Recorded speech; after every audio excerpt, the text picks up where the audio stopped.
Evening, ladies and gentlemen, and welcome to v8sonline's live coverage of the iRacing GT3 Challenge, proudly presented by TrakRacer, Thrustmaster, and our very own line v8sonline Superstore.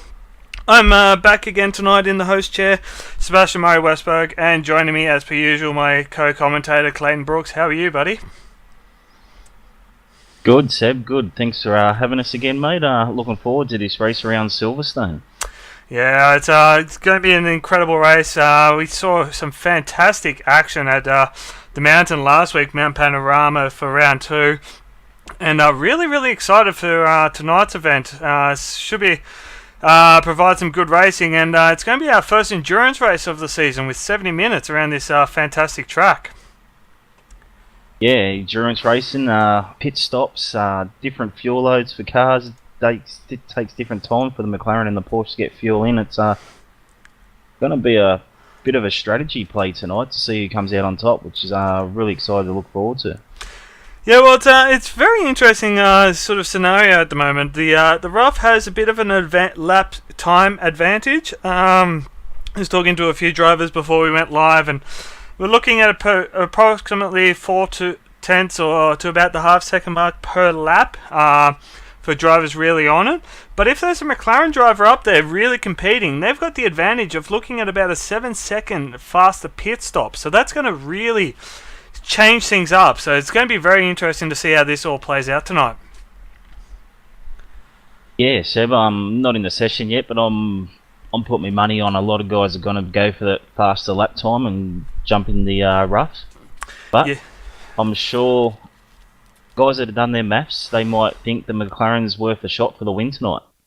Yeah, it could be anyone's game, but yeah, I'm with you on this one, Brooks. I think we're going to see a lot of roughs out there tonight. Should still those cars should provide some excellent racing. I'm just jumping into the session now, but while we've got a quick moment, might just run through the overall championship standings. So these are the points for the overall championship. Now there is Euro drivers in there that do have their own split on our very early Saturday morning, there Friday night.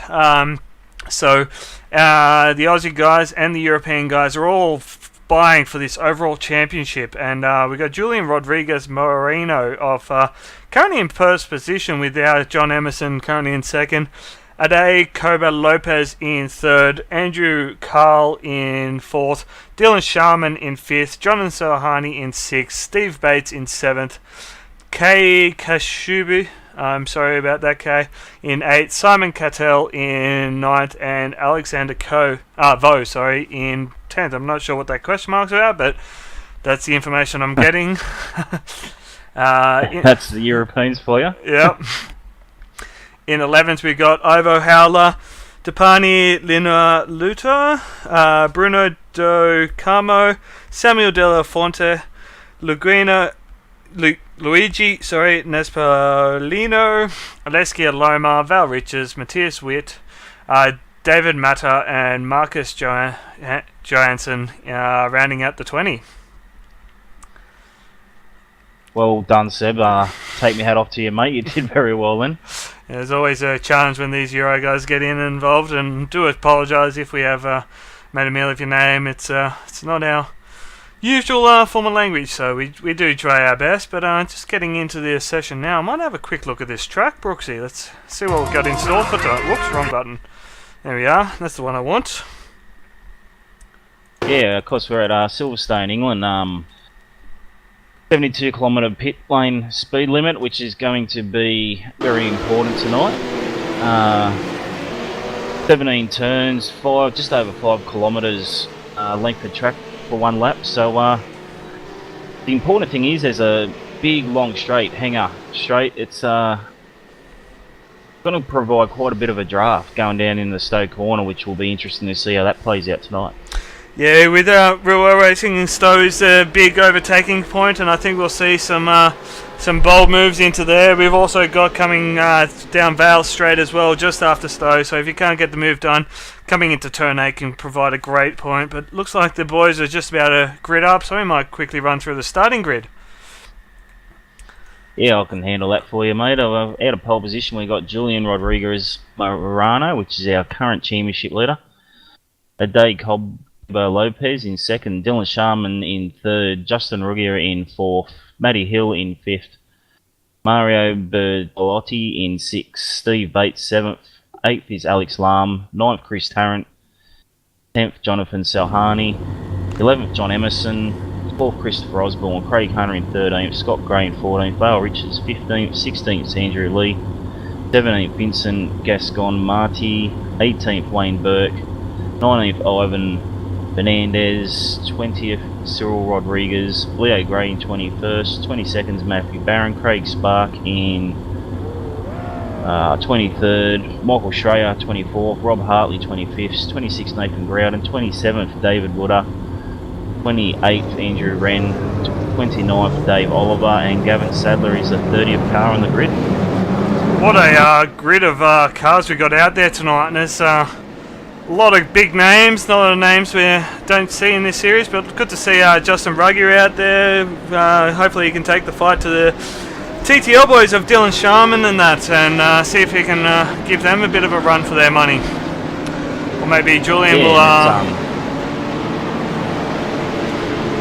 Sorry, go on. I was going to say, Seb, I was just going to say it's interesting. Dylan Sharman's jumped in the rough. He's obviously gone for the outright lap speed tonight. His first couple of rounds have been in the McLaren, so he's jumped into the rough where his teammates, Vale Richards and John Emerson, have stayed in the McLaren, so maybe a bit of indecision in the TTL camp.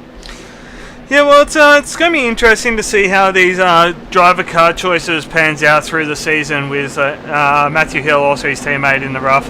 But he was in the rough last week as well, so we've talked about it a number of times off air about drivers, which car do they choose per week, and is it going to turn into a one car per race, whichever car is the fastest. But I am seeing a few McLarens out there, so hopefully those McLarens can put on... not lose too much time and put on a good show. Pretty sure we will see Matthew Barron in a McLaren, if I'm not mistaken. Yes, he is.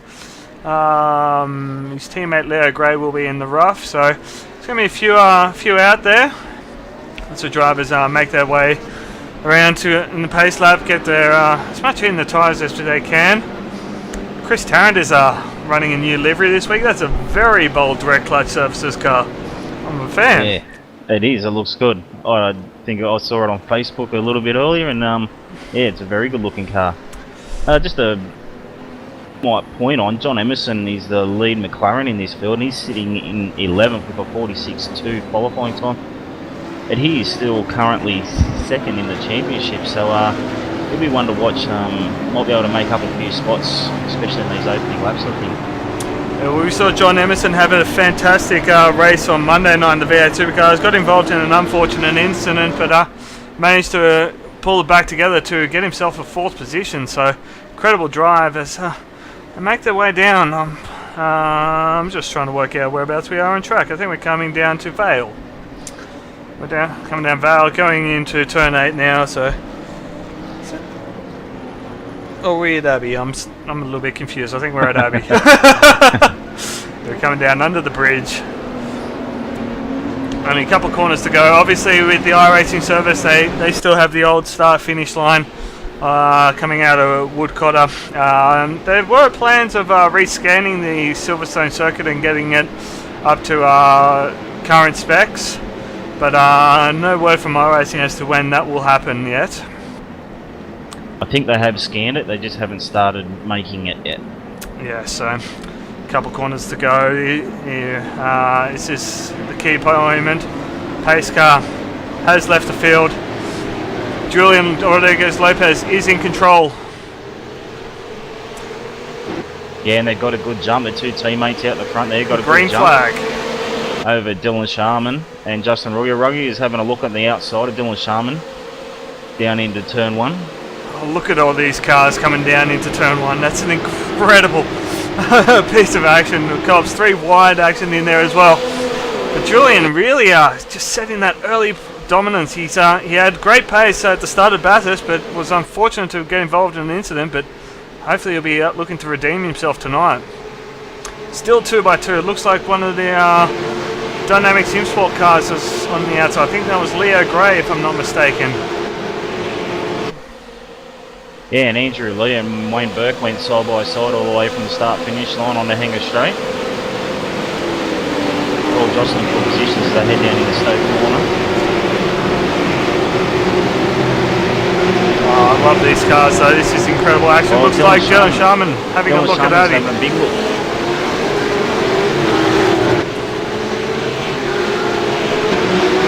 Certainly applying the pressure to the back of Adair Lopez there.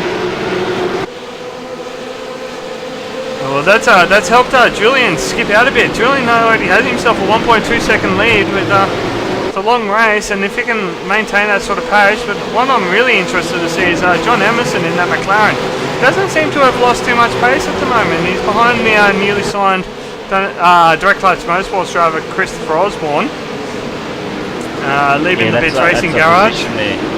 That's a position there for Christopher Osborne. He's got John Emerson on that opening lap. John Emerson has Craig Hunter in the Overclockers car well close for company, so it's going to be very interesting to see how John is managing to stay with this pack as the laps go on. But looks like Jonathan Harney has Christopher Osborne for a bit of pressure now.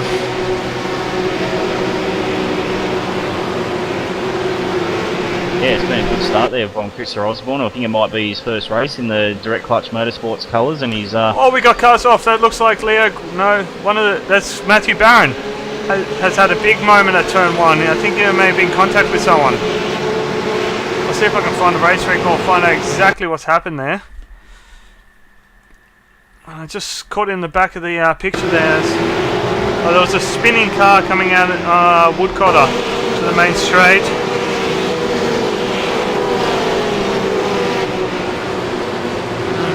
Coming up to the action now. He just made a mistake. I think he may have made it. Yeah, he made a mistake on his own there. He followed Craig Spark in the Mad Cow livery in front. He followed him off at turn 1. Hopefully he hasn't lost too much time. Battle up front. Adair is actually pulling that gap back in on Julian now. Apologies to Julian Adair, we don't have your team information in our overlays. If you want to send us a message on facebook.com/v8sonline and let us know exactly what team name you'd like on the broadcast for future reference, we'll be happy to update that for you guys. Yeah, but those two front cars with the Game 1 livery on it, they've really got it hooked up. They're looking very strong in these early laps. Someone's had a slowdown behind Matthew Hill. I think that was Mario Bellotta may have just lost a spot. The rough going very slow coming, what call was that? That was Brooklyn, I think it was, coming very slow through. Looks like Dylan Sharman though has a lot of pressure from Justin Ruggier.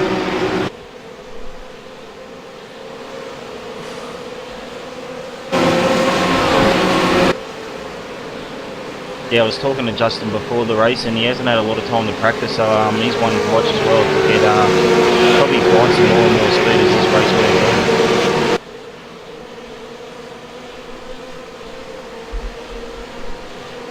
At the moment, everyone's keeping it nice and clean. They know it's a long race, 70 minutes, so just keeping it nice and clean at the moment. Looks like Andrew Lee for ANZ and Wayne Burke from Synergy Sim. Racing Wayne Burke going to have a look coming down into Stowe, is it? Yes it is. Side by side. Will Wayne get the run or will Andrew Lee? Andrew Lee has the inside run. Yeah, he was able to hold the outside, which gave him the inside for this chicane. That brought Matthew Barron right back into the fold too. He was a little bit back from that battle after his little run off at turn 1. It's created a big gap now. It's up to Scott Gray, who's in 15th spot.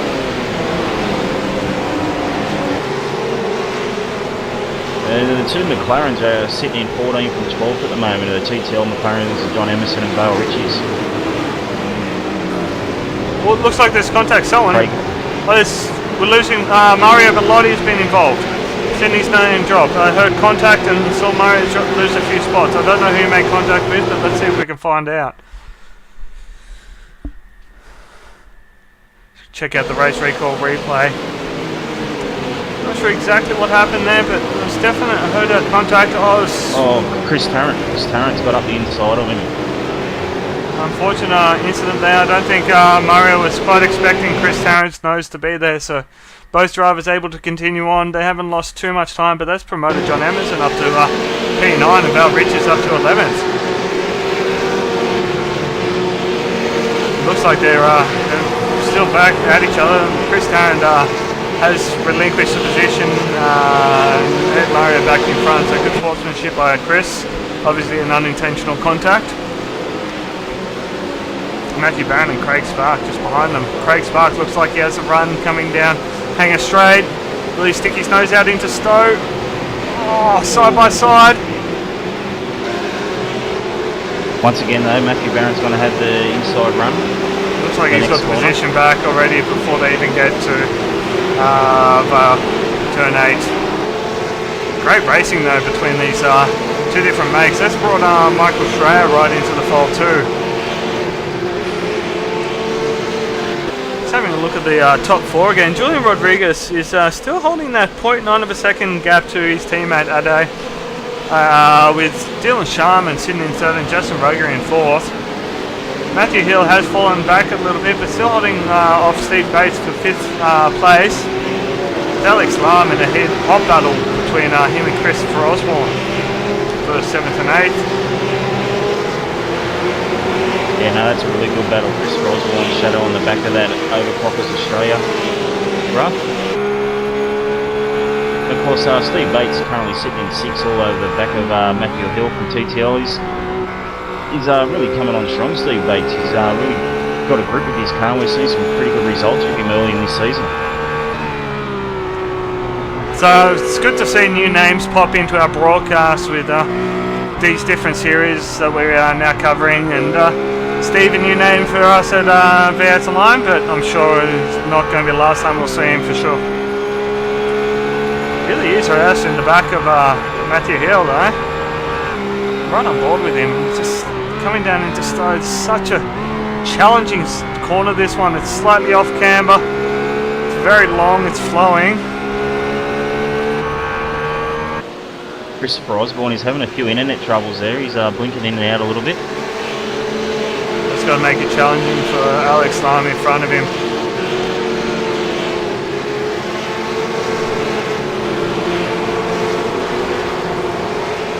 Looks like we have had a couple of DNFs already, with Rob Hartley out of the race, Vincent Grascon-Marti and Ivan Fernandez already out, and Leo Gray has lost himself a lap, so something's happened to Leo, and he's now a lap behind everyone down in P27.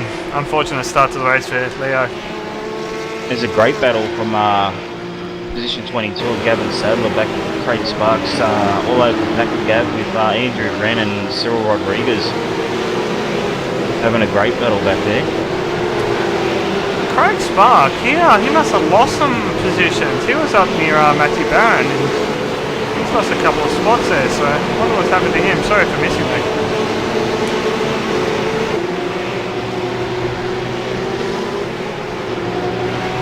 Just looking through, it looks like John Emerson has Craig Hunter and Val Richards for company as well, so they're sort of going 2 by 2 as Matthew Hill and Steve Bates. They're coming through the Maggots and Beckett's. Craig Spark and sorry, you can see who that was with, and Gavin Sadler too wide into turn 1. Craig Spark's got the job done. We head down trying to get in, as Steve Bates does have sticks the nose in, but thinks better of it coming into Stowe. Down Val Straight, this is another opportunity for him, not close enough this time by. Still over an hour to go in this race, so plenty of opportunity. Now, something we've neglected to look into. Any idea when the pit window will open, Brooksy? No, I don't. It's around about 40 litres the guys have to take on, so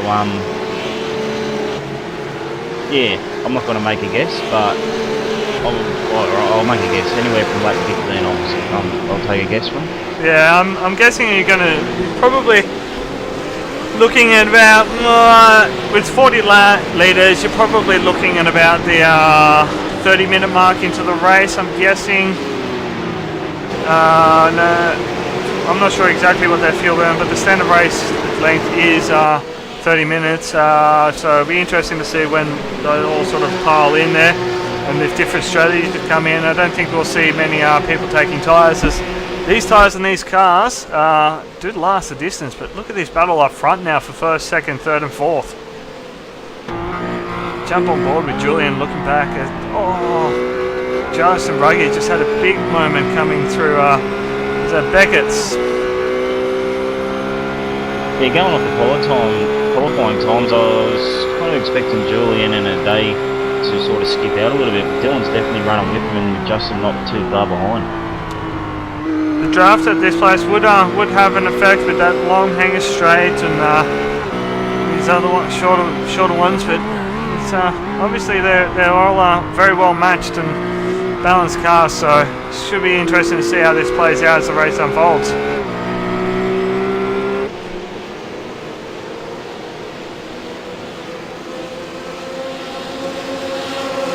If you look back at positions 7 and 8, Christopher Osborne still over the back of Alex Lam in that overclockers run.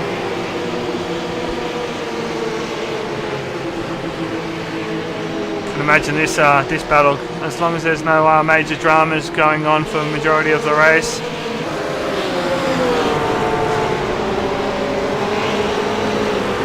Doing quite impressive lap times. Just looking through the times, the fastest lap so far is about a 1:46. One looks at it from Dylan Sharman, actually, I believe, is holding down the fastest lap of the race so far. So what I'm looking at. Definitely got race pace, and that time's only going to drop further and further as the race progresses and that fuel wears off. Yeah, they're setting the crack on lap times at the moment, near qualifying speed. Well, we call this an enduro. I'm sure they're looking at this as just a sprint race with a pit stop. Yeah. John Emerson has Craig Hunter all over the back of him, coming through the Maggots and Beckett's chicane S's. I've been keeping an eye on this battle. The rough certainly has it through the corners, but the McLaren just seems to be able to hold the rough up down the straights and prevent Craig from really having any real opportunity to make a pass. Craig just pokes the nose out for a little bit, just tries to unside John Emerson and let him know that he is there. So these guys, they're so well matched at the moment. Everyone's really just driving these cars so well and really putting on a great show.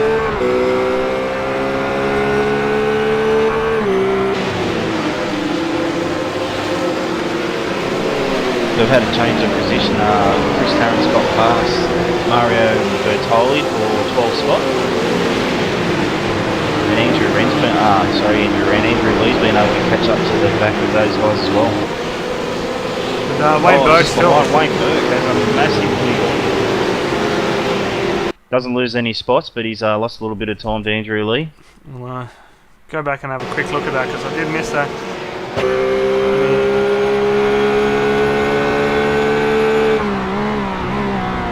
It's a lot safer track to have a moment at than when we were last week at Bathurst. Oh, yeah, there we go. That was a nice little moment from Wayne there, but manages to keep it going. No wall to greet him. Yeah, it's definitely an advantage for these Formula 1 style tracks. Plenty of room to do little mistakes, plenty of runoff area. It looks like we might have had our first drive in the pit lane. The top 4 cars are separated. You can throw a blanket over them at the moment. Gavin Sadler's found his way to the pit lane, so I'm not sure if Gavin has damage or if it's the opening. Looks like he's just doing his pit stop, so maybe we might see a flood of drivers entering the pit lane now. Keep an eye on Gavin's time, but look at the battle up front.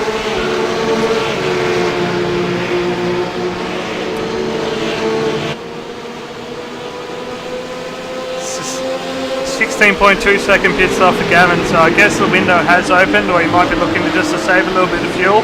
Oh, Justin Ruggie, a big amount of curb. Did he get a cut track for that? I don't think he did, but that was very close. Yeah, it was. He was definitely pushing the limits of the confines of the track. All these guys they're on it. Yeah, I'm sure he drew the attention of the iRacing stewards with that move. Would have got himself a minor off track, and obviously the off track limit is, the incident cap is in effect, 17 incidents for the race. Oh, Christopher Osborne almost gets into the backs of Alex Lam coming onto the main straight. Justin Ruggie has just done a 46 flat, fastest lap of the race so far. I can imagine that time's still going to drop as the race progresses.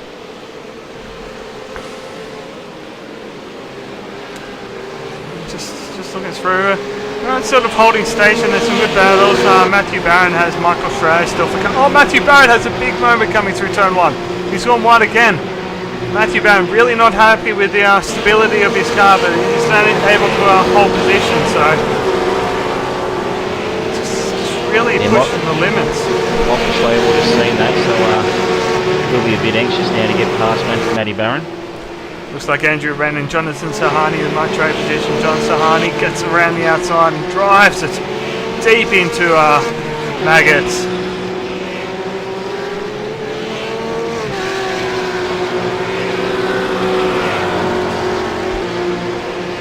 Oh, it's Christopher Osborne as close as he's ever been.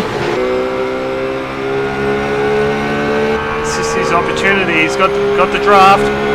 It's coming down to Abbey. The more these two fight too, it's bringing John Emerson into the battle.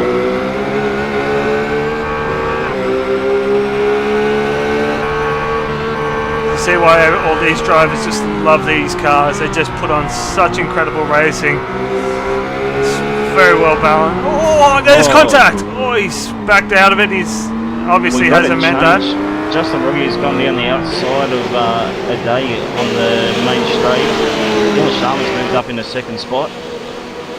Up at the front.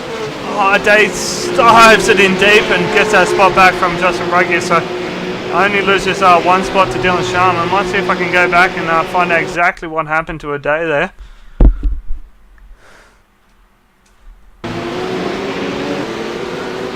It's a little bit further back, sorry.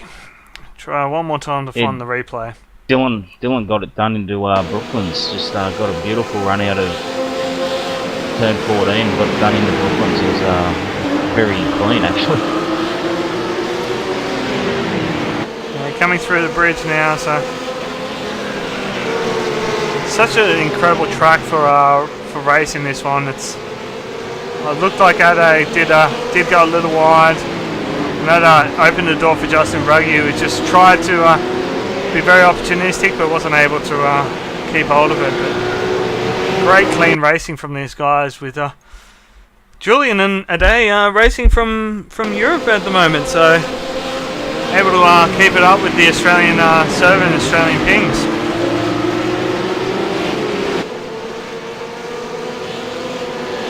Just looking through the time, we've got battle packs all over the place. We've got Andrew Lee with the company of Wayne Berg, Mario Bellotti and Scott Gray just behind him.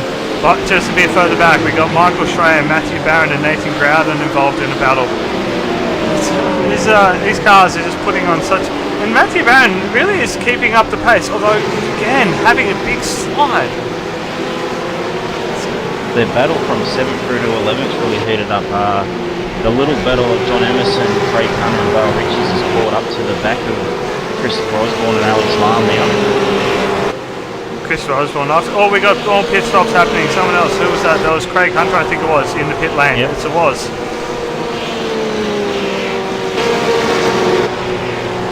Keep an eye on Craig's pit time. Going to obviously try and get the undercut, get past John Emerson. He's been stuck behind him since the start of the race. Unfortunately, if tyres come into play, it won't be an advantage to pit first, but with the clear track, he might be able to sneak some time out. But it's going to be interesting. I'm going to lean it towards John Emerson having the advantage with Craig, although Craig 14.7 pit stops. So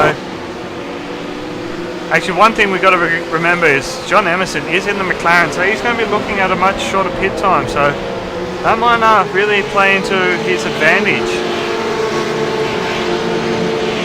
Yeah, I'm sure it would, and John will be aware of that. Maybe why he's not Bale and John aren't pressing the point with the guys in front. They know they're going to get the jump through the pit stop phase of the race. As Christopher Osborne runs a bit wide.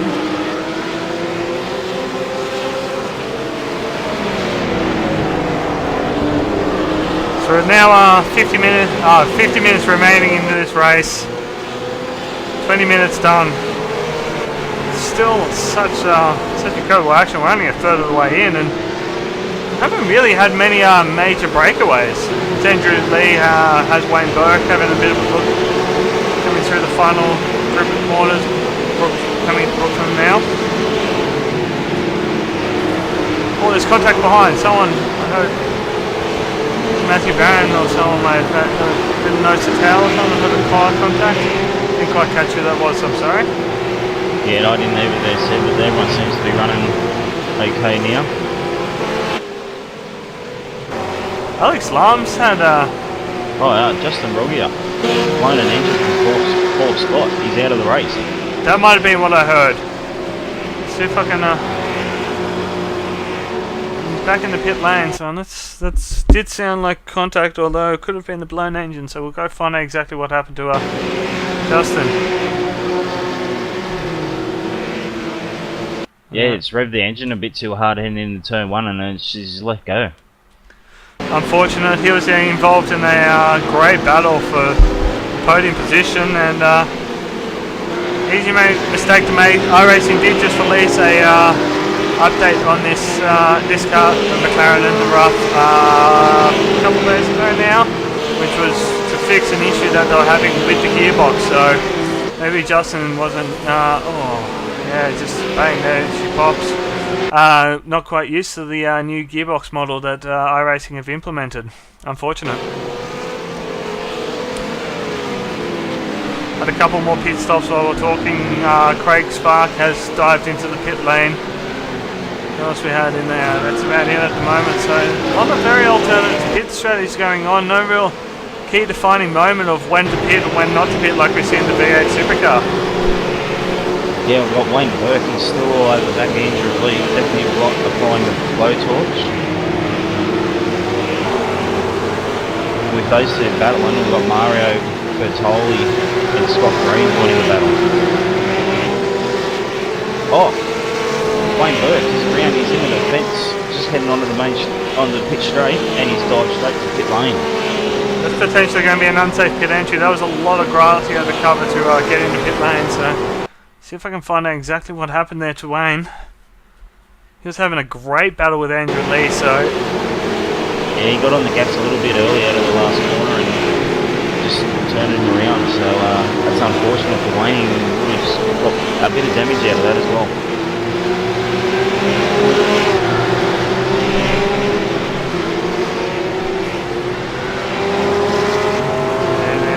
Saw it on the race recall replay, so it'll be interesting to see if Wayne cops a unsafe pit entry for that pit lane entry. Apologies, pressing the wrong button. It looks like the battle up front. Julian has managed to skip out on Dylan Sharman at the moment. That's at 1.2 seconds.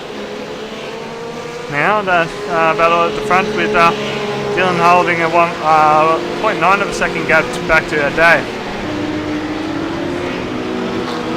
We haven't seen any McLarens in pit lane yet. I'm quite interested to see what kind of times they're doing in the pit road. Yeah, it looks like between the 14 and 15 second mark is a pretty average pit stop for the roughs at the moment, so it'll be interesting to see how the McLaren's pan out. Top position McLaren at the moment is John Emerson, still in P8 after Justin Ruggier's unfortunate incident with his engine. Now he has his teammate Val Richards directly behind him. So those boys, I'm sure they'll be working together, although there's probably no team orders in that garage, so interesting to see how that plays out as Alex Lam and Christopher Osborne are closer than ever coming into Maggots.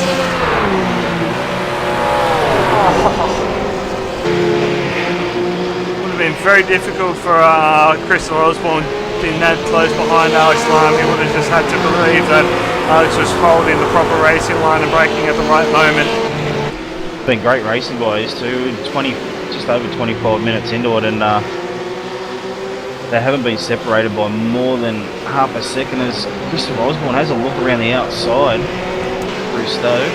You can see the scratch marks on the front of Christopher Osborne's car as he thinks about going around the outside for a moment, but yeah, as I was trying to say, when they made the little bit of nose-to-tail contact, but that's racing, and those sort of things happen, and we would never have it any other way. Like Christopher Osborne, he thinks about it, he's coming into... He's got the run, he's got the inside. Sticks it up, coming towards bridge. He's on the outside now, he's got two right-handers to contend with, he'll be on the outside again. He's not going to be able to complete the move, but incredible racing by these two.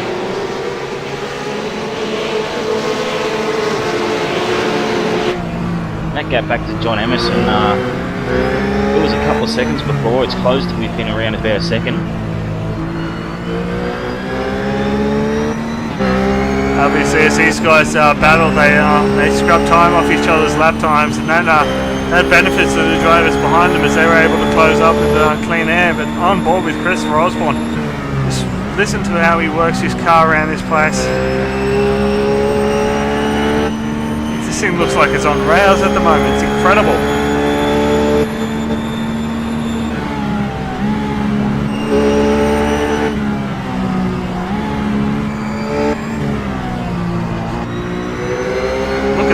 Up on the front of Christopher Osborne's windscreen there. That's got to be a distraction for him.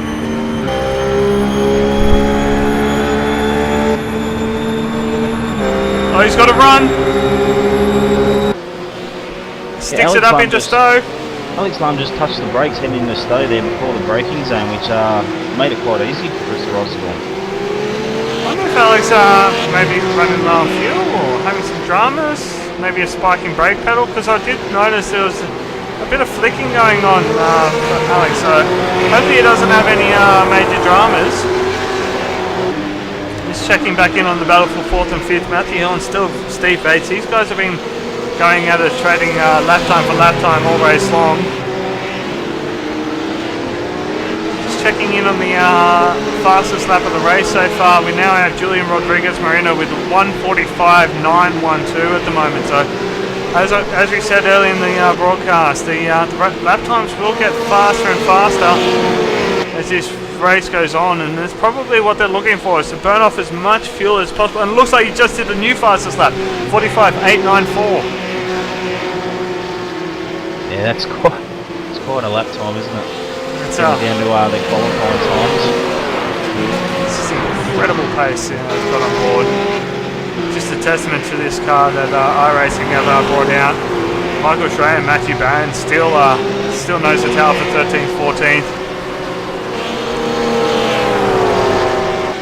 So just to pick up on our pit stoppers, Craig Hunter is the first of our pit stoppers. He's down and finds himself in 18th.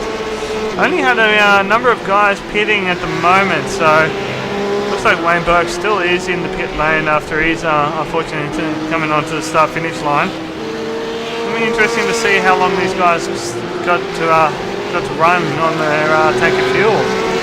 Yeah, I think they might run it empty. They said just the car's obviously getting quicker and quicker with the lighter fuel, so they'll probably run it to as little fuel as possible, I dare say, and then give them enough to get home.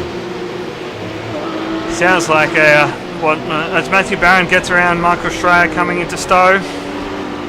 Although Michael Schraer looks to get back up on the inside. Can't get the move, he's going to find himself on the outside. Matthew Barron takes a slightly alternate racing line just to guarantee he holds on to that position. Great move.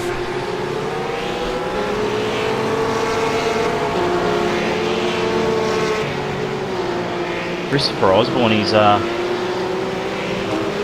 opened up a bit of a gap now back to Alex Lam once he's got that move done.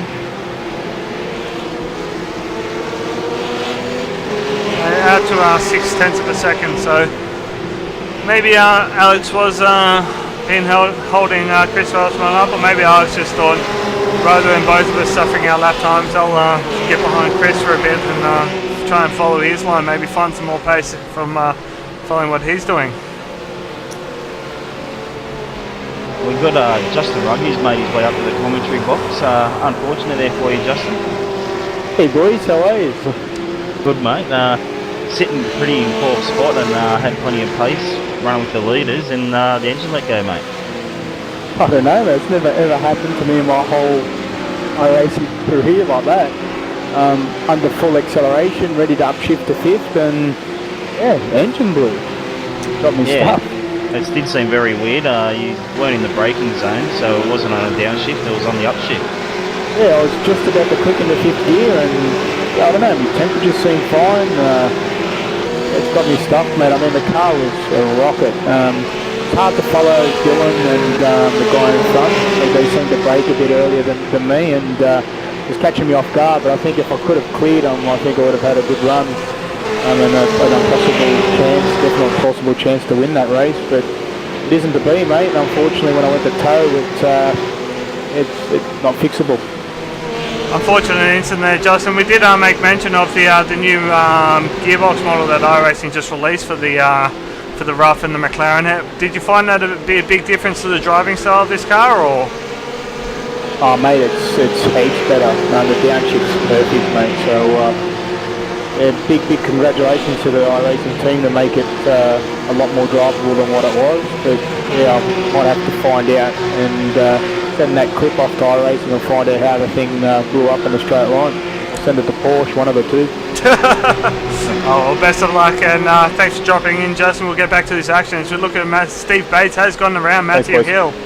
Cheers, buddy. That's Matthew Hill, though, comes back at him, coming into... Oh, that's a lot of curve from Steve. Got to be careful not to get a cut track doing that. Yeah, no, those two have been battling from the very start of the race, and Steve's finally got the move. I'll be interested to see whether he's able to pull a gap, if Matty Hill was holding him up, or if it was just an opportunity move for him. It looks like the draft, though, look, that gap coming down, hanging straight, really brought Matthew Hill back into the fold a bit. The gap was out to about 4 tenths, then went down to 3.2, and then back out to 4 tenths now. So it's just ebbing and swaying that gap little by little each lap, and it shows how close these cars are and how great they are to race.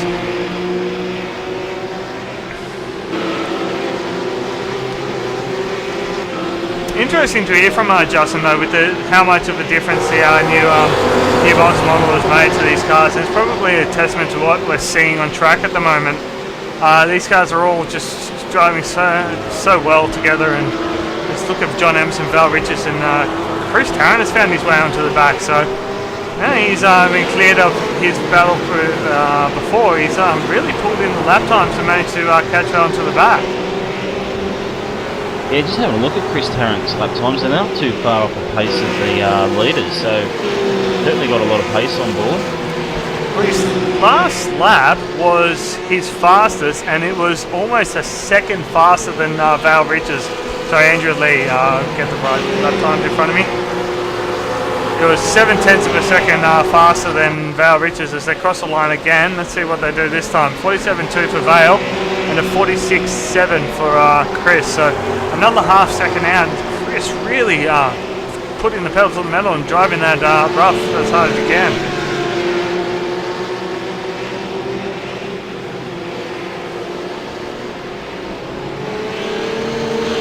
This might be the time when the McLaren loses its advantage in it's no longer, John Emerson no longer has a draft from the cars in front of him, so he's just running his own lap times. And Chris Tarrant, we saw it so quickly how quick he was able to pull in, and looks like he might have a move on Val Richards coming. Stono thinks better of it.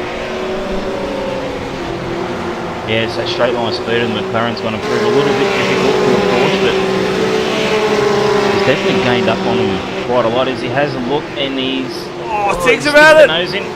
Vale was aware of the position, but now has the inside line.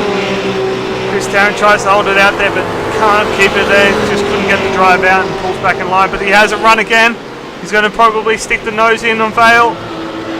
Side by side into the braking zone. Chris Tarrant, move done. Great drive. Very late braking there by Tarrant, and job done.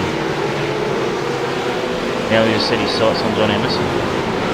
But has let John Emerson skip away a little bit. He's now got 1.2 seconds to but that pace that Chris has will I'm sure it won't take him long to find that positioning, and as it looks like Dylan Sharman now has the fastest lap of the race with a 1:45.820. So this battle up front, these top three, 1.5 seconds between the three of them. 35 minutes left to race. We're almost half race. Actually, we are half race distance, alright? Yeah, of course, on any other week it'd only be 6 minutes old this race, so the guys are certainly going to be feeling it by the end.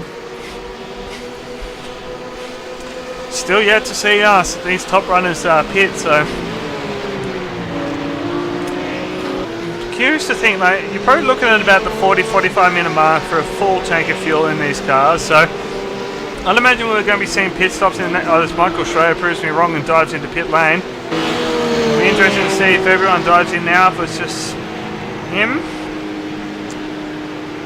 Looking at about the 14-15 second mark for his pit stop, so pulls into his pit bay.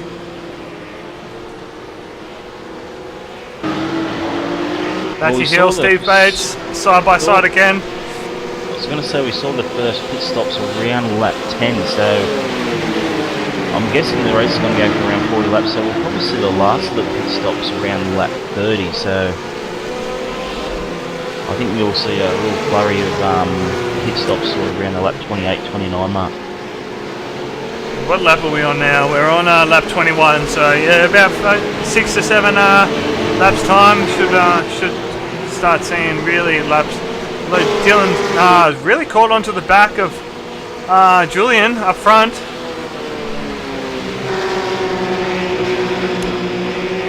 Last lap by a 46 flat for Julian and a 45.831. Almost the fastest lap for Dylan Sharman, so wringing the neck out of that rough at the moment.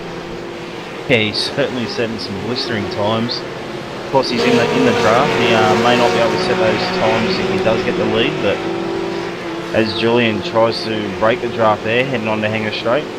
Just checking back in on John Emerson. He now has Chris Tarrant weaving and diving, looking for a way around his McLaren as they come through Beckett's.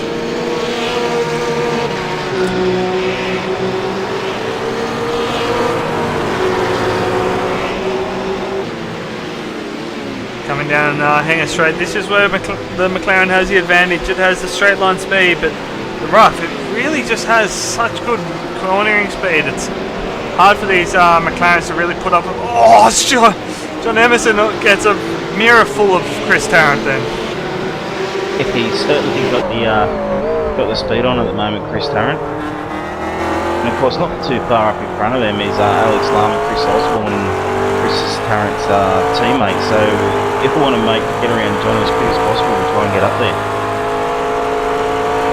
Just running on board with John Emerson as Chris Tarrant again. Just pokes the nose out, thinks about it, tries to get John unsighted a little bit, maybe help him make a mistake, but John Emerson, a seasoned campaigner at racing, and we've seen him have great battles. Again, Chris Tarrant, he just breaks out a little bit later and it almost catches him off guard sometimes, so... Yeah, something Chris is going to be a little bit aware of. He is braking a lot later than Lale Rich is, so... The Porsche is obviously a little bit better under brakes. Going to have to... Obviously the Porsche is a little bit quicker here at Silverstone this week than the McLaren, but the speed difference isn't enough for the Porsches to be able to sail on past easily, so Chris is definitely going to have to work for this position. Puts on great racing, although this advantage that Chris Tarrant has right now could potentially be lost in the moment if there's a simple mistake or pit stops come about. So curious to see how it goes. We've got Jonathan Sahani seeming to losing positions. He's big damage to Jonathan. He's trying to get back facing the right. No, he's just, I think, lost the car and given up the ghost. We'll try to find out exactly what's happened to Jonathan. So.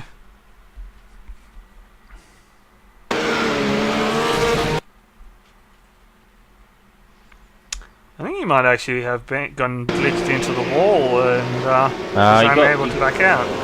Got loose going under bridge corner and yeah, just slow, steady spin to put him into the wall. Unfortunate for Jonathan, he was having a great race out there by himself. Had a little bit of damage to the car and he's just, yeah, heavy contact with the wall, and that would have been race done for him. So obviously a little bit of frustration as the not coming to an end so suddenly. But back up front, Julian. It's really Dylan. closed up front. They're all under a second, all three cars, separated by less than a second now. And Matthew Hill and Steve Bates, these guys will be having a blast racing against each other. I'm sure they're enjoying it as much as we enjoy watching it.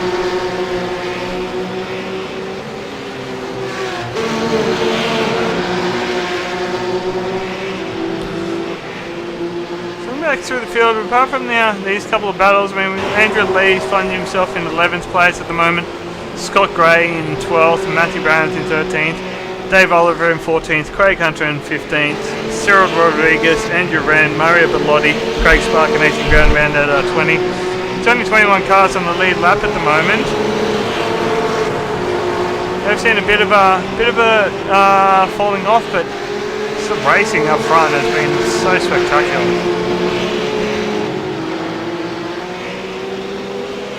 Yeah, it's John Emerson. He's caught up with Gavin Sadler, who's a lap down. He's just moved out of the way at Stowe, but Chris Tarrant is right there. He's ready. Look who else is on the back. No, sorry, that's a lap car in the back. My apologies. I thought that was Andrew Lee for a moment, but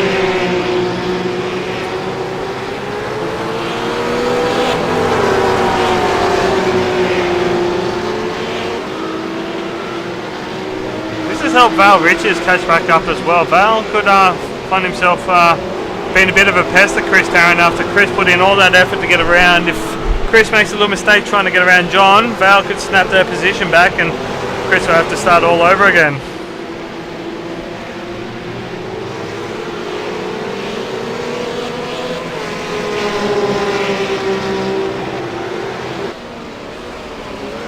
Looks like Marlo Bellotta and Andrew Wren 17th and 18th have found each other on track, so interesting to see how that plays out.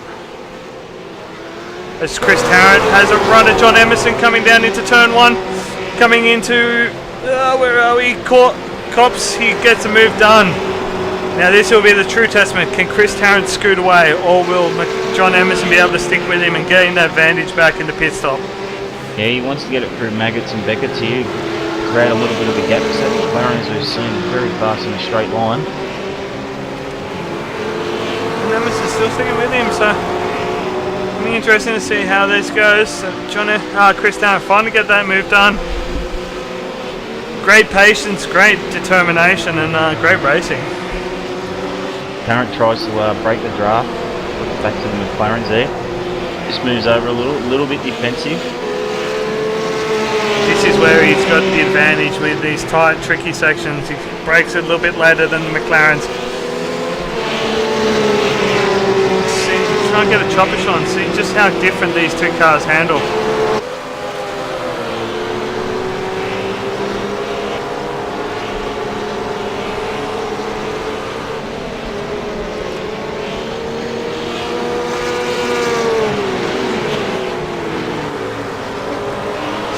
To pull any sort of a real advantage, and I've noticed so far it's still John Emerson right on the tail of him, so Dylan Sharman pulls the trigger. He's into pit lane. Here we go. And so he's just behind Steve Bates. He's gone to the pit lane as well. Be interesting to see how they pull out with the guys they were battling here. Steve Bates obviously battling with Matthew Hill, and Dylan Sharman in the middle of the teammates Julian and Ade.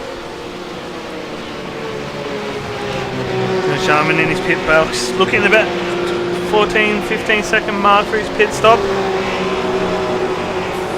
Oh, it's a long stop, Dylan. It is, 18 seconds. 18-1. Wonder if he's made a mistake, or he's gone for tyres, or Steve Bates with a 14.8. I may have just lost everyone. You did, mate. You just fell from the server, I can see here. That's awkward. I'm sorry, guys. I'll endeavour to get images back in a second. I'm going to have to... no, I'm back.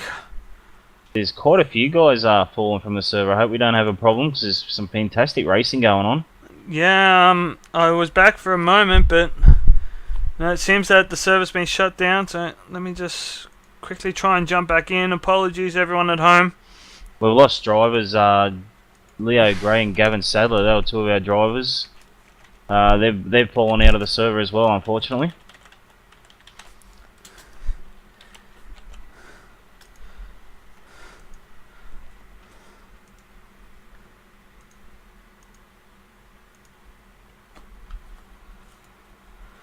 Just trying to load back in now. So currently you guys don't have pictures, but I can tell you the battle between Alex Lam and Christopher Osborne's going berserk at the moment. They're side by side heading onto the main straight. just loading back into the session now, so get pictures back to you as soon as we can.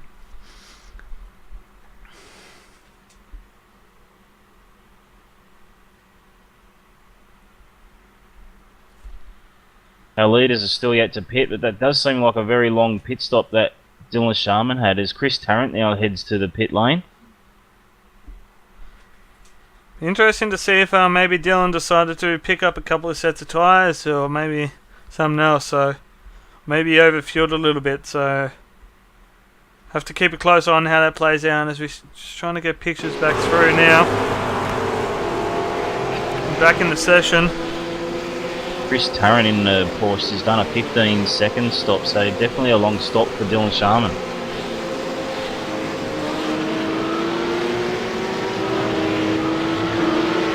Unfortunately, we're going to have lost all information on pit stop times and everything, so hopefully we can remember where everyone was when the pit stops happened and what pit stop times. Brooksy will be able to help us update on that information. Yeah, mate, I've still got it all there. Oh, look, it looks like Chris Tarrant down in 14th has got Craig Hunter. Craig Hunter sticks the nose out. He's going to try to go around the outside. It's going to be a hard position to get a spot. If you can hold it out there, though, you'll have to the inside for the next corner, but can't quite do it. It's a long, very sweeping corner, but Craig Hunter again sticks the nose out. Oh, Chris, Leyland brakes things off in the grass. It's going to hurt. Of course, Craig Hunt was one of the very first cars to do the pit stop, all the way back on lap 10, I think it was. Early strategy might be coming into play now for Craig. Chris Tarrant was thereabouts with the John Emerson Val Richards battle with in 6th and 7th on track, but looking at about the 8th or 9th position. A few guys behind them having made pit stops already. Dylan Sharman in P8. We've got a couple of drivers in the pit lane, I believe. Yeah, Andrew Lee and Scott Gray are both in the pit lane. Check in on how their pit times go. Still have yet to see John Emerson, Dylan Sharman, Val Richards back to the pit lane in their McLaren. The biggest loser out of the pit stops was Steve Bates. He had a 25-second pit stop, so it's quite a bit more. But Andrew Lee's he's got a 24-second pit stop, so yeah, I don't know, some guys are burning a lot more fuel than others, but yeah. Scott Gray also had a 18.3, so I wonder if there's a bit of tyre wear coming into play for some of these guys and not quite happy with their setups and damaging their tyres. It looks like our leader's in. Julian Rodriguez is in. Our day continues on. Matthew Hill continues on, so here we go. This is where it really play out. Will Dylan Sharman be able to get that position? Or would Julian be able to hold on to the effective race lead? Dylan is actually just coming under bridge now, so it's quite a fair way back from where Julian is on track. So it'll be interesting to see how that plays out. But I believe that long pit stop is going to hurt Dylan. Dylan's only just found his pit box now. Dylan comes around the last corner, heading onto the pit straight. Christopher Osborne and Alex Lam make it in. Julian, 16, 17. No, he's having a long stop. 19.2 for Julian. This might be closer than we believe. Julian is moving, but Dylan coming through turn 1 is up to race speed. He will see Julian exiting the pit lane in front of him. It looks like, actually no, Julian's got a big gap, 2.8 seconds. Yeah, so it's a slower pit stop, but he's actually opened up the gap back to Dylan.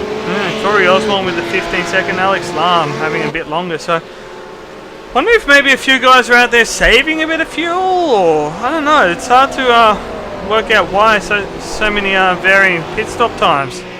I think the reason would be that it's better to pit as late as possible because Dylan Sharman's previous 2 laps have both been the mid 46 range, where he was in the high 45s earlier. So obviously with the heavier fuel and what Julian was carrying for those 2 laps has helped Julian a little bit, because he was obviously doing 45s before his pit stop.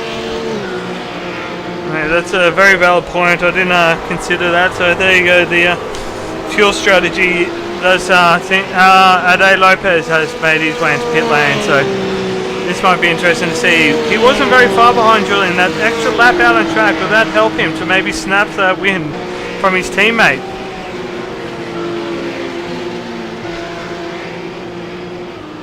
Of course, we still haven't seen a McLaren go to the pit lane yet. John Emerson, Vale Ritchie's, Andrew Wren, none of those guys have gone to the pit lane yet.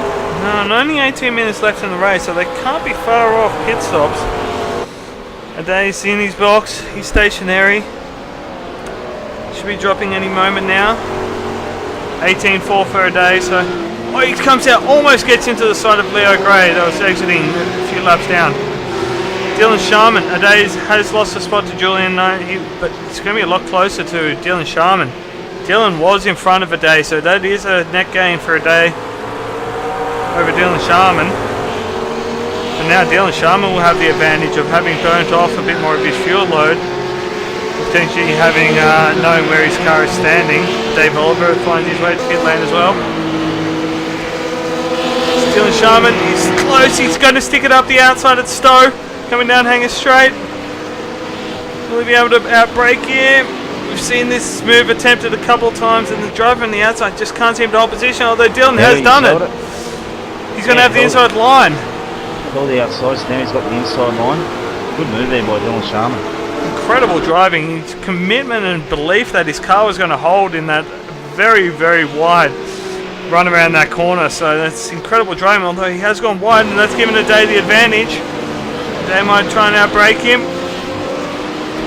Oh, as close as ever. Oh, a bit of contact mid-corner. Oh, this is incredible. John Emerson and Val Riches currently first and second on the road, but yet to do their pit stop, so it's going to be interesting to see when they make the run in. Again, they continue on. This looks like these two are working together then to just try and get... They might sneak a top 5 out of this. They were about 18, oh maybe more, 30 seconds down off the lead when the pit stop started, so I don't think they're in for the overall win, but they're potentially in for a top 5. Going very well off this streak, or you've got a bit of a set? I think Team Streak might be having a little bit of a moment, sorry guys. Matthew Brown currently finds himself in 7th, yet to stop as well. Steve Bates in 9th. Now, has Matthew Hill pitted? Yes, he has. Steve Bates has lost a lot of time in comparison to Matthew Hill. He was having a great battle with that longer pit stop from Steve. Well, of course, the only cars I'm really interested in seeing what sort of pit stop they can do is the McLarens, and they still have not pitted this. The four McLarens on track are still running around. Shows the fuel advantage that the McLaren has here. It'll be interesting to see how it pans out overall. Just looking at the lap times, that 46.5 is the fastest lap for John Emerson, and a 46.5 as well for Vale Riches. Slightly faster for Vale, but that's almost half a second off the fastest lap overall. Actually more. 7/10 off the fastest lap overall from a rough, so just shows the overall speed difference these McLarens have to the Porsches out there.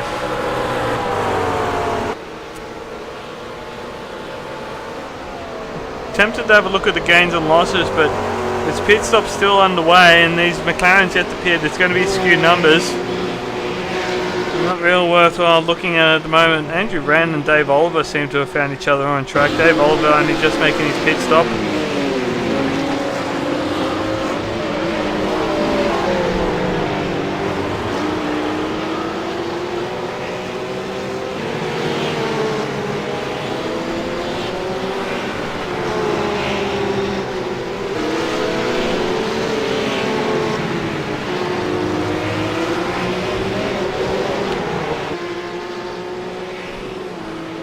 Looks like Dylan Sharman is able to start pulling that gap out on a day a bit after making that move. So effectively second place overall for Dylan.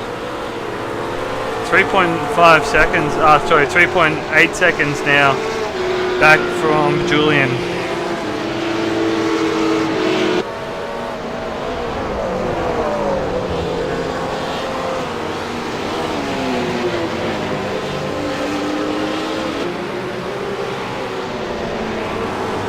So with only 13 minutes left in this race, these McLarens are going to be coming very close to running out of fuel, I'd say. They've got to be coming into pit lane very, very soon. I'm not sure if you can hear me or not. All those pit stops just right. There's jump speed, but actually speed does have 45 second pit stop, which is the longest. Any sort of position to Steve Bates. I was cutting out a little bit there, Brooksy, I'm sorry, but I heard Steve Bates in there, so talking about the long pit stop for Steve Bates, I'm assuming he has finds himself down in 9th, lost his position to Christopher Osborne, who was behind him as the pit stop started. Matthew Barron in 7th, still yet to pit. John Emerson there.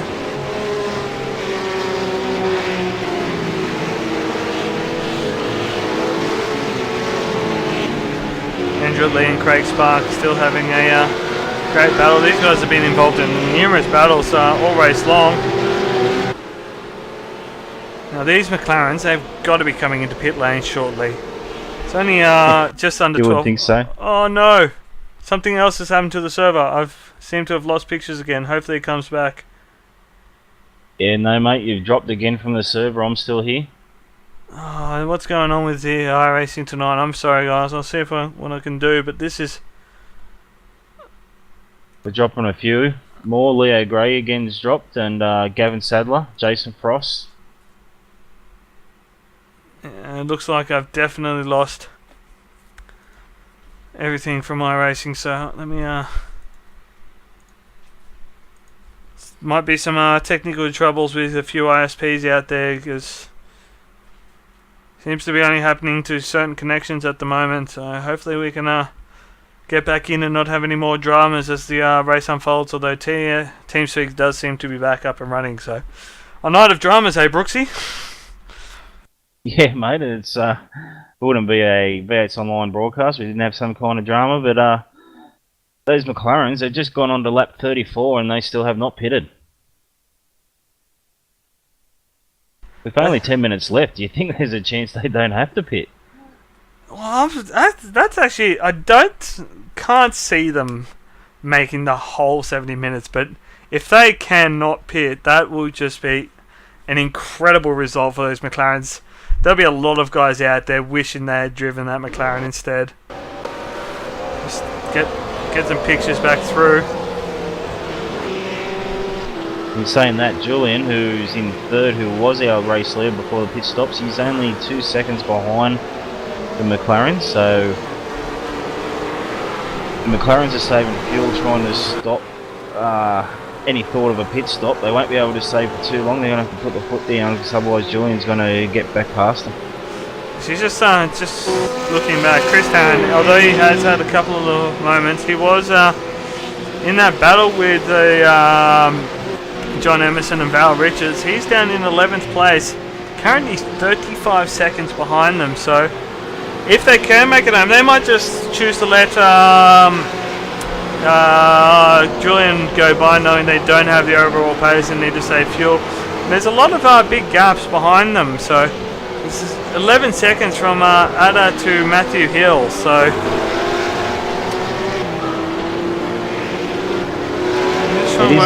with the traverse of the pit lane and putting fuel on for the Porsches anyway, it's about a 35 seconds they lose, so... Apologies, oh no, I've lost pictures again, the servers, something has happened, this is absolutely terrible, I'm sorry guys. Yeah, I saw a number of drivers, this is... It's the same guys, Leo Gray and Gavin Sadler again have dropped, so... Yeah, it seems to only be happening to certain people. Yeah, this is very unfortunate. I'm going to have to just rely on your expert commentary to keep us going. Oh, my expert commentary. We've got the Mad Cow Porsche of Craig Spark up the outside of Andrew Lee at the last corner. As he cuts back inside and he's got the inside run on the pit straight and he's up the inside of Andrew Lee with more speed. This will be a job done for Craig Spark, and he does. He moves up into position 15th. Oh, but he runs wide on the exit of turn 1, and Andrew Lee's got the run back into Maggots. Trying to get back in as quick as possible, guys. I'm sorry about this. This is it's heartbreaking for me here, hearing all this action on track and knowing that I can't bring the pictures to you.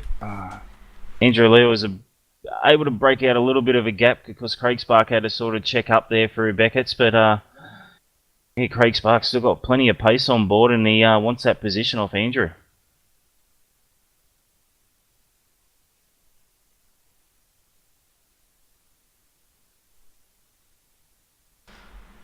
Now, have we got pit stops up the front yet?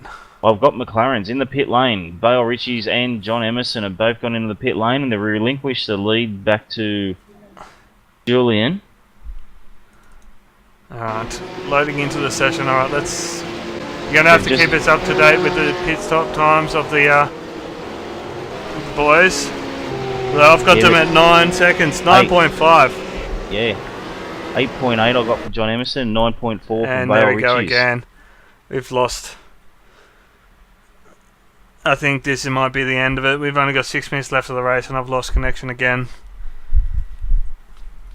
Of course, we can update all the results on Facebook. Any of you guys watching the broadcast tonight, you can check the Facebook in about 7 minutes for the results.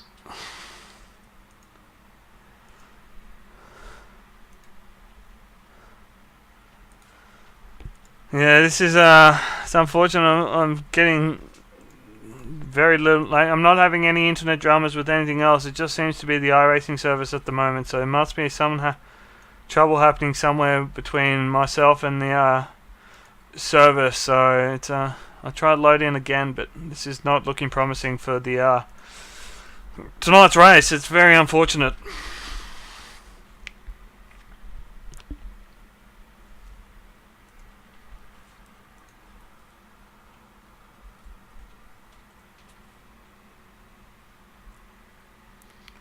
So I can tell you those two McLarens. Find out exactly where they are.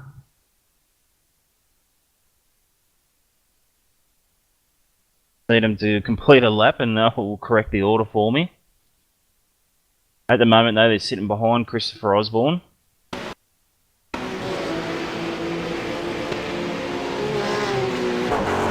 And in front of Craig Hunter, so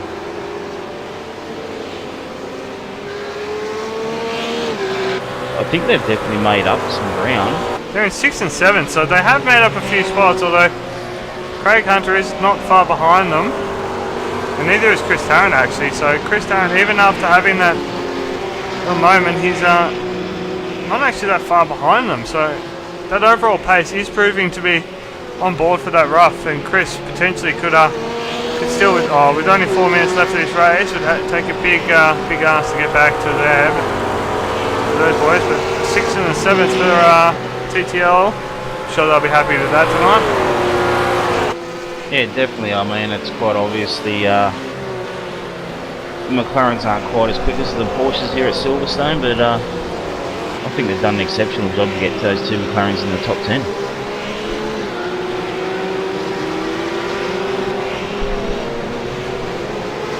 Might turn off my pit road trigger. Looks like kart drivers are rejoining the service just to watch the end of the race now. Well, we might go through a quick gains and losses. Hopefully this information is correct. Looks like Julian Rodriguez, Marino and Ade Corbett Lopez have held station along with Dylan Sharman. Matthew Hill up 1 spot. Victor Osborne up 7. John Emerson up 5. Val Richards up 8. Matthew Barron, one of the biggest movers, up 10, with Dave Oliver up 12 positions. Mario Bellotti losing 8. And then a race of what could have been down the order with Justin Bruggia down 23 positions with a very unfortunate blown motor. Might have to look into those gearboxes, hey Brooksy? Yeah, mate. Yeah, not sure what happened there. Even Justin's had a loss of that. So, got to say that Matthew Barron up 10 spots. He's also had a couple of moments throughout this race. So, he's done an exceptional job to be sitting in 12th right now. It did look like Matthew Barron was struggling with the handling of his car for a bit at the start of the race, and it just seemed to be a little bit too skiddy for really getting the speed out of it, but he's managed to keep it clean and keep it on track, and it's helped him net a nice gain of positions. Although I'm sure Julian Rodriguez will be happy with what he sees in his review. 3.7 seconds back to his teammate, and almost a second back to Dylan Sharman. So great race by those guys to come back after Julian's disappointing result last week at Bathurst. Yeah, of course he was looking very good there at Bathurst, but Dylan Sharman was able to run away with that. At the moment we've got 20 cars on the lead lap. Andrew Renning, car number 20, is in position 20. He's the last car on the lead lap. Looks like Craig Spark and Andrew Lee are getting back at it again. We heard, Andrew Lee, big slide. That would have been a bit of a heart and mouth moment there for Andrew. Yeah, I'm taking the eyes off that battle, and now Craig Sparks got past Andrew Lee there at some stage.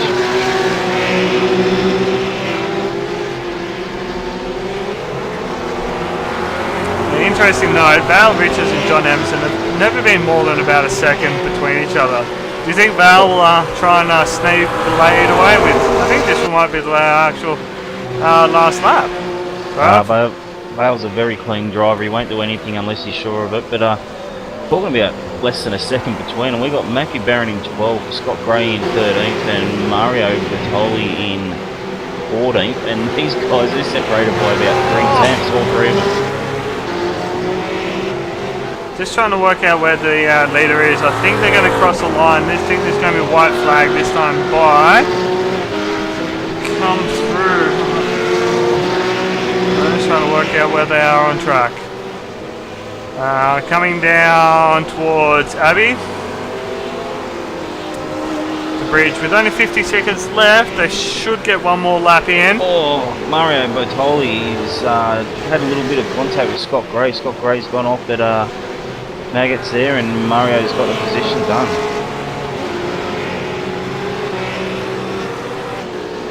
$33 seconds left for this race. Will Julian Rodriguez snavel across the line and force all the drivers into another lap? It looks like he is. And Craig Spark, I think Craig Spark's running out of fuel. He's just relinquished that position to Andrew Lee down Hanger Straight. This is going to be disappointing for him as the leader crosses the line to take the white flag. That means everyone has to put in one more lap. Wonder if that's going to play into the hands of anyone or be the downfall of someone. And of course, it could play guys that are taking the short pit stops. John Emerson and Vale Ritchie's for one. I'm sure they would have put in enough fuel because it wasn't too long. Oh, Vale has gone to position. Something's happened to John Emerson. I'll try to find out exactly what happened to John Emerson there, but Vale Ritchie's is in the lead of the pair. It's happened a bit further back in the lap than that. Sorry, I'll try and find it quickly before the race finishes up.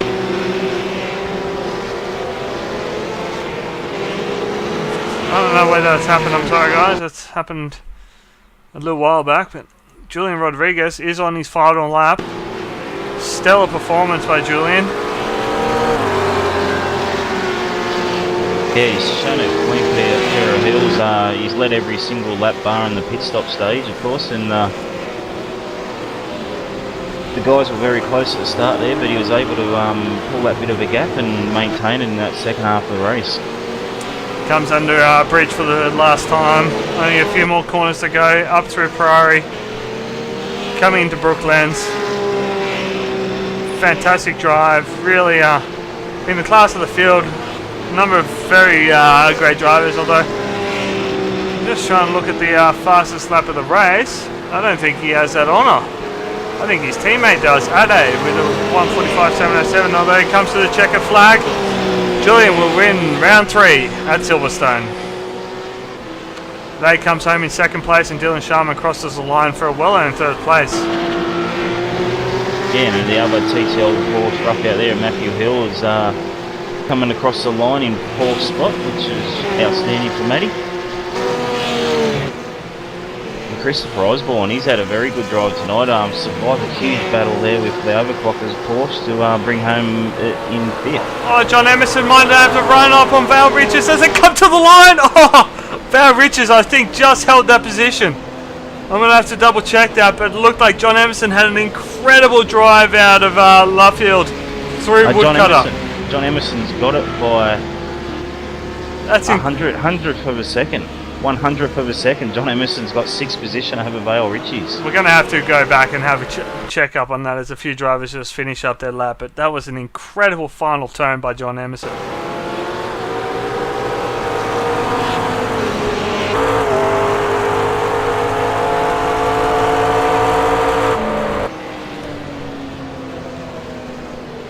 That was an insane finish by those two. Very well done.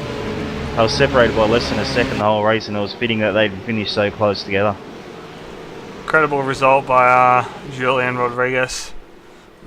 Get the win. 70 minutes at Silverstone. Well, that was intense. That was an incredible bit of action. It's John Emerson, Matthew Hill, Dylan Sharman, side by side, Ade rolling around just to then Chris Tarrant come trying to sneak through. Enjoying their cool down lap, I say. Well, what a race! That battle for that lead was phenomenal. The entire race. There was quite a few good battles up and down pit lane, but a lot of clean driving tonight.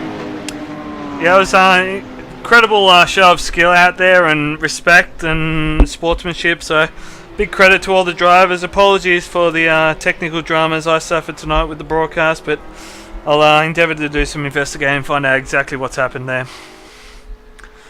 Well, then we might quickly check out the race results. Yeah, Seb, we got Julian Morano. He's taken the win from pole position. His teammate Ade Lopez in 2nd spot, Dylan Sharman in 3rd, Matthew Hill in 4th, Christopher Osborne come home 5th. John Emerson just pipped his teammate in the 1st McLaren to come home 6th, Vale Riches in 7th, Craig Hunter 8th, 9th was Chris Tarrant, and 10th was Alex Lam. So we'll go over the page. 11th was Steve Bates, 12th Matthew Barron, 13th Scott Grave, Andrew Lee, followed by Dave Oliver, Nathan Grouden, Craig Sparkin 17th, Michael Schreier, Andrew Oren, and Mario Bellotti. First car a lap down. Yeah, and from them we got Dave Budo was 21st, Cyril Rodriguez 22nd, Gavin Salu was unfortunate, he had the server drop out on him, as well as Leo Gray in 23rd and 24th. Jonathan Sohani into the wall in 25th, Wayne Burke, Justin Ruggier with that blown engine, he come home 27th, Rob Hartley, Vicente Gascon Marti and Ivan Fernandez rounds out the cars. They were 38 laps down.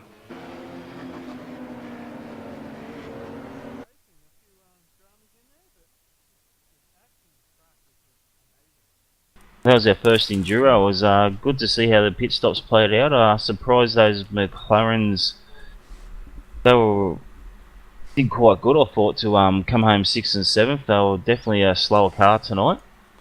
But the pit stops definitely helped them with only a couple of cars just behind them, so the pit stops definitely helped. Yeah, there was the pit strategy definitely came into play with throwing in a bit of a spanner in the works, and still I think iRacing might have a little bit of work to do to balance these cars, and the rough definitely showed the advantage tonight, but still great show from everyone out there, and what a way to continue the season. Yeah, it's only getting better and better. I do think there's a need for to lock guys into one particular make of car for the season, but iRacing, I'm sure, are aware of it. You don't want to see heavily stacked builds of just one make of car. But yeah, like I said, I'm sure iRacing will get all over it, and really looking forward to see what the rest of this season can throw at us. Well, you got to give iRacing some credit. They have done an incredible job to get these cars as closely matched as they are. These sort of things do take time, and it's the first time iRacing have put on a multi-class series.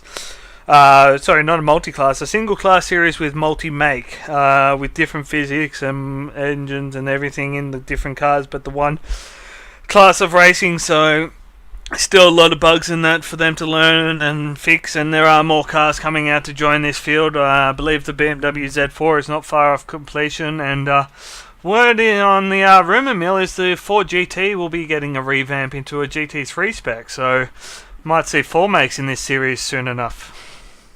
Oh, very interesting. I hadn't heard that about the Ford GT, so definitely something to look forward to if it turns out to be true. Yeah, I'm sure hopefully it does, because that Ford GT is a great car to drive, and it'll be good to see 4 makes, 4 cars, all in one class, all vying for that one win. So what could be in the near future. Looking forward to it. But anyway, we might wrap that up. Apologies again for technical dramas tonight, but thanks for joining me in the box tonight, Brooksy. No problem, Seb. I really enjoyed it. I love the endurance type of GT3 styles racing, so yeah, really enjoyed it tonight. Yeah, it was incredible racing. Just to see cars that close to each other still after almost 70 minutes of racing, and having teammates just pip each other at the line. It just shows that how good these cars are to race, even though they are a little bit unbalanced at the moment. I'm sure we'll see more work continue on through the season. We've already seen the new gearbox model from iRacing in the last couple of days, so iRacing are on the case, and can't wait to see where it goes. But anyway, while we might wrap it up, big thank you to our friends at TrakRacer, Thrustmaster, and the v8sonline Superstore.